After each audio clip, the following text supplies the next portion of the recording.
நமது தமிழ்நாடு சட்டமன்ற தேர்தல் 2026 அறிவிக்கப்பட்டுள்ளது. உங்களுக்கு எல்லாமே ஷெட்யூல் வந்து தெரியும்னு நினைக்கிறேன். ஆல்ரெடி நம்ம 33 ஆரம்பித்து நம்ம 4-5 கவுண்டிங் வரைக்கும் உங்களுக்கு ஷெட்யூல் வந்து ஆல்ரெடி நம்ம சொல்லியிருக்கோம். எலெக்ஷன் கமிஷனுடைய அனௌன்ஸ்மெண்ட்டுக்கு அப்புறம் கிளியராக அது எல்லாருக்கும் வந்து தெரிஞ்சிருக்கு. ஓட்டு ப்ளஸ் ஸ்வீப் ஆக்டிவிட்டீஸ் மூலம் நம்ம அந்த தேர்தல் நாள் வந்து எல்லோரும் மனசில் பதியணுன்றதுக்காக நிறைய ஸ்டிக்கர் ஓட்டுறது, அதே போல் நம்ம அசம்பிள் பண்ணி அங்கன்வாடி பணியாளர்கள் 100% ஓட்டு பண்ணணும். இந்த மாதிரி வந்து நம்ம தேர்தல் நாளுக்கு உண்டான அனைத்து ஏற்பாடுகளையும் நம்ம மாவட்ட நிர்வாகம் செஞ்சுக்கிட்டே இருக்கோம்.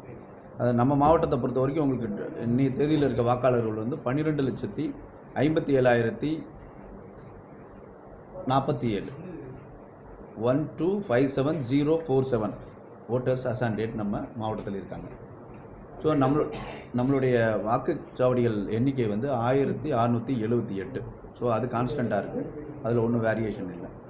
வாக்குச்சாவடி அலுவலர்கள், போலிங் ஸ்டாஃப் இருக்க, ப்ரிசைடிங் ஆஃபீஸர், PO 1 to 3 அவங்க எல்லாத்தையும் சேர்த்து நமக்கு 8054 வாக்குச்சாவடி அலுவலர்கள் நமக்கு தேவைப்படுறாங்க. அதோட அதிகமான நம்பர்ஸ் நம்ம மாவட்டத்தில் இருக்குது. அடுத்த வாரத்தில் நம்ம ஃபஸ்ட்டு ரேண்டமைசேஷன் முடிச்சதுக்கப்புறம் அவங்களுக்கு ட்ரைனிங் ஸ்டார்ட் பண்ண போகிறோம். அதே போல் வந்து நீங்கள் மைக்ரோ அப்சர்வர்ஸ், சென்ட்ரல் கவர்மெண்ட் ஸ்டாஃபை வச்சு நம்ம பதட்டமான வாக்குச்சாவடி இருக்க ஏரியா, மற்றபடி போலிங் ஸ்டேஷன் லொக்கேஷன்ஸ் அதிகமாக இருக்கக்கூடிய இடங்கள் எல்லாத்தையுமே வந்து நம்ம மைக்ரோ அப்சர்வர்ஸ் போடுவோம். அது நம்ம மாவட்டத்தை பொறுத்த 188 பேர் வந்து ரெக்குயர்மெண்ட் இருக்குது. அவங்க எல்லாருமே ட்ரைனிங் அவங்களுக்கு தனியாக அப்சர்வர்ஸ் கொடுப்பாங்க. அவங்களுக்கு லிஸ்ட் நமக்கு இருக்குது. அதே போல் போலீஸ் பர்சனல் நமக்கு தேவையானவங்க வந்து 4316, அதில் 4000 பேர் நம்ம மாவட்டத்திலே வந்து இருக்காங்க. Police personal 2781, central armed police force 640 பேர், அதில் எல்லாம் ஆல்மோஸ்ட் வந்துக்கிட்டு இருக்காங்க. எல்லோரும் நமக்கு போதுமான அளவு போலீஸ் பர்சனல் நம்ம மாவட்டத்தில் இருக்காங்க. அடுத்து முக்கியமாக அந்த புதுசாக வாக்காளர்களை நான் சேரணும், என் பேர் வந்து இல்லை அப்படின்னு நான் பார்த்துட்டேன், நான் வெப் செக் பண்ணி பார்த்ததில் அல்லது என்னோடய போலிங் BLOட்ட போய் நேர்லேயே வந்து பார்த்தாலே என்னோடய பேர் இல்லை அப்படின்னு சொன்னால் உடனே இப்போ சேர்க்க கால அவகாசம் இருக்குது. அது 27/3/2026 கொடுக்கணும்.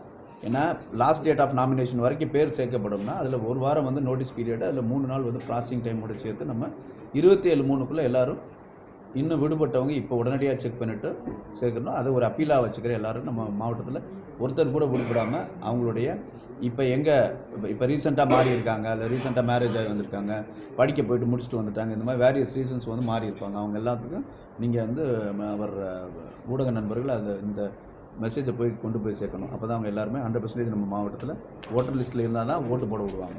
ரைட்.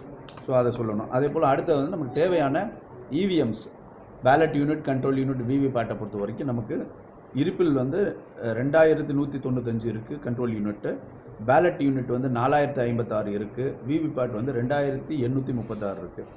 ஆனால் தேவையானவை வந்து 2012 control unit, 2012 ballot unit and 2178 VVPAT, இந்த 3 தேவை இருக்குது. இதோட எல்லாமே தேவைக்கு அதிகமாக இருக்குது நம்மக்கிட்ட.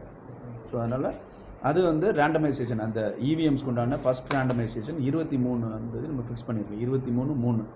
ஸோ அந்த ஃபஸ்ட் ரேண்டமைஸ் பண்ண உடனே அந்த list of EVMs and VVPATs எந்தெந்த ஏசிக்கு எந்தெந்த இது பொறுப்புன்னு ரேண்டமைஸ் பண்ணி ரெகக்னைஸ்டு பொலிட்டிக்கல் பார்ட்டி பீப்புள் கையில் டிரான்ஸ்பரண்ட்டாக எல்லாத்துக்கும் வெளியே தெரிஞ்சிருக்கு அவங்களுக்கு கொடுத்துருவோம்.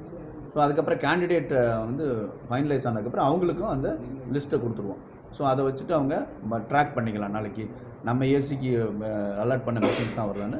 செகண்ட் ரேண்டமைசேஷனில் எந்த போலிங் ஸ்டேஷனுக்கு போகிறது ஃபைனலாக தான் தெரியும். அதனால் வந்து அது வரைக்கும் இப்போ ஃபஸ்ட்டு நம்ம டிஸ்ட்ரிக்ட் லெவலில் பண்ணக்கூடிய ஃபஸ்ட் ரேண்டமைசேஷனில் எந்தெந்த ஏசிக்கு பிரித்து கொடுக்கணுமோ அதை மண்டேல ஆரம்பித்து செய்ய ஆரம்பிச்சோம். 2-3 நாளில் கன்சர்ன்ட் ஏசியோடைய ஸ்ட்ராங் ரூமில் போய் அந்த EVMஸை வச்சுருப்போம். அந்த பணி வந்து திங்கட்கிழமை ஸ்டார்ட் ஆகுது.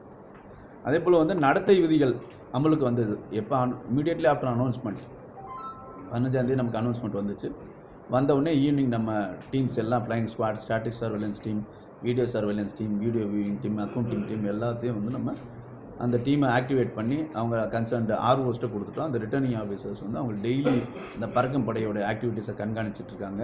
அதே போல் வந்து ஃபஸ்ட்டு 24 மணி நேரத்துக்குள்ளே வந்து நம்ம அரசு கட்டிடங்களில் உள்ள சுவர் விளம்பரங்களை 100% அழிக்கணும் அப்படின்னு சொல்லணும். அதை வந்து த்ரூ லோக்கல் பாடி எல்லாத்தையும் வந்து பெயிண்ட் வச்சு அதை அழிச்சிட்டு வந்த சுவர் விளம்பரங்களை 48 மணி நேரத்துக்குள்ளே வந்து அதர் பப்ளிக் பில்டிங்ஸ், நம்ம பாலங்கள், நம்ம ரயில்வே ஸ்டேஷன், வேறு பொதுவான எல்லா இடங்கள்லையும் இருக்கக்கூடிய அந்த சுவர் விளம்பரங்களை அழிக்கிற பணி முடிஞ்சிருக்கு. 72 மணி நேரத்துக்குள்ளே எல்லா சுவர் விளம்பரங்களையும் இன்க்ளூடிங் ப்ரைவேட் சுவர்களில் இருக்கக்கூடிய விளம்பரங்களை அழிக்க சொல்லியிருந்தோம்.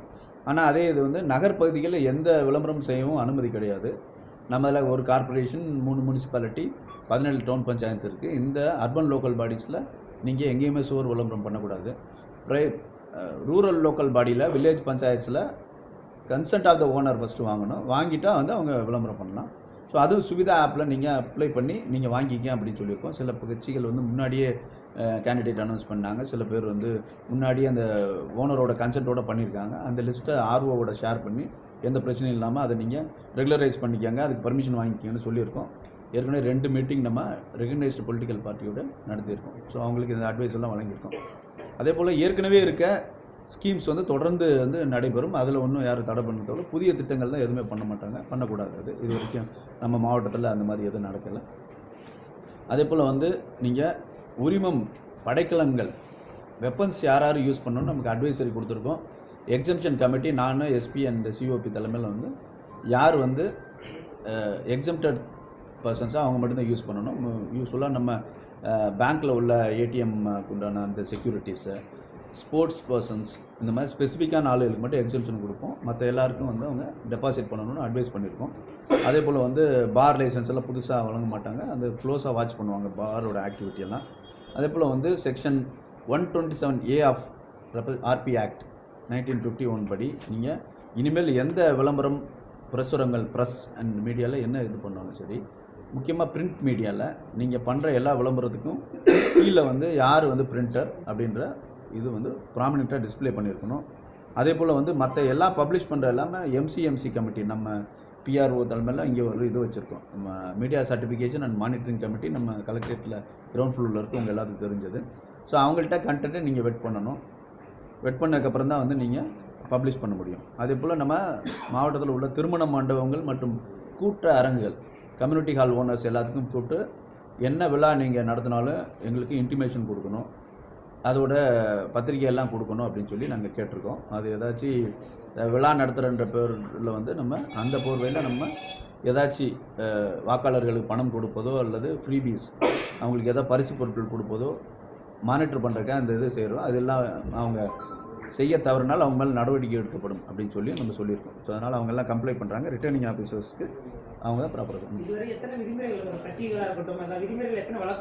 இல்லை. ஸோ இது வரைக்கும் வந்து எஃப்ஐஆர் வந்து எஃப்எஸ்டி 2, எஸ்எஸ்டி 4, போலீஸில் 33, மொத்தம் 39 எஃப்ஐஆர் வந்து போட்டுருக்காங்க. ஆமாம். எஃப்எஸ்டி வந்து 2, எஸ்எஸ்டி 4, போலீஸ் 33.